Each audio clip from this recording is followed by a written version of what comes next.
A night of high-profile politics and media tradition was shattered by gunfire on Saturday, sending shockwaves through the nation's capital. The annual White House Correspondents Association dinner, held at the historic Washington Hilton, was thrown into a state of absolute chaos when a lone gunman opened fire, forcing the immediate evacuation of the president and the First Lady. What was meant to be a formal evening of speeches and networking quickly transformed into a desperate scramble for safety as guests and high-ranking officials ducked for cover. The incident began at approximately 8:30 p.m. inside the Washington Hilton ballroom. As the event was in full swing, the sound of gunshots echoed through the venue, originating near the main magnetometer screening area. The response from the Secret Service was instantaneous. Agents were seen swarming the dais, physically shielding President Trump and First Lady Melania Trump before ushering them through a secure exit. The evacuation wasn't limited to the First Family. Vice President J.D. Vance, Marco Rubio, and several other cabinet officials were also rushed from the room as security teams moved to secure the perimeter. Inside the ballroom, the atmosphere was one of pure panic.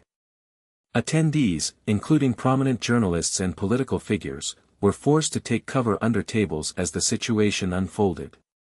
Surveillance footage later shared with the public showed a man rushing past a security checkpoint, followed by the sight of agents drawing their weapons and engaging the threat. The speed of the response was a critical factor in preventing further tragedy, as agents worked to contain the shooter before he could reach the main crowd. Law enforcement has identified the suspect as 31-year-old Cole Tomas Allen, a resident of Torrance, California. Investigators believe Allen may have been staying as a guest at the hotel, which may have granted him a level of proximity that bypassed initial external security layers. The arsenal he carried was chilling. According to police reports, Allen was armed with a shotgun, a handgun, and multiple knives. Despite the heavy weaponry, security officials managed to take him into custody without the suspect being shot, though he was transported to a local hospital for a medical and psychological evaluation. The legal consequences for the suspect are already mounting. The U.S. Attorney for Washington, D.C., Jeanine Pirro, announced that Allen is being charged with 2 major federal counts, using a firearm during a crime of violence and assault on a federal officer using a dangerous weapon.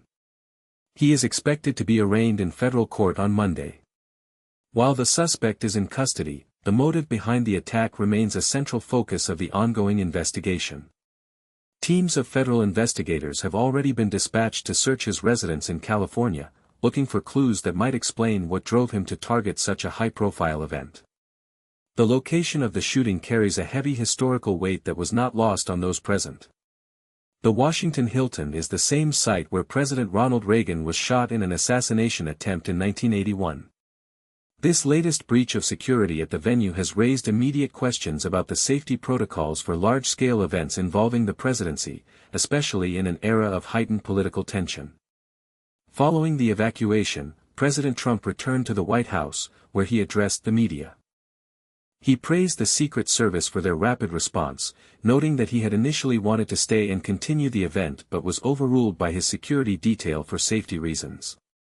He described the suspect as a deeply troubled individual and emphasized the need for transparency, which led to the release of the security footage showing the moment the breach occurred. While the physical injuries from the incident appear to be minimal, the psychological impact on the attendees and the city is significant. The White House Correspondents Association dinner has been officially canceled for the night and is expected to be rescheduled within the next 30 days. For now, the focus remains on the investigation into Cole Tomas Allen and how a man armed with a shotgun and multiple other weapons was able to get so close to the leaders of the federal government. This event serves as a stark reminder of the constant risks faced by public figures and the thin line between a peaceful evening and a national crisis.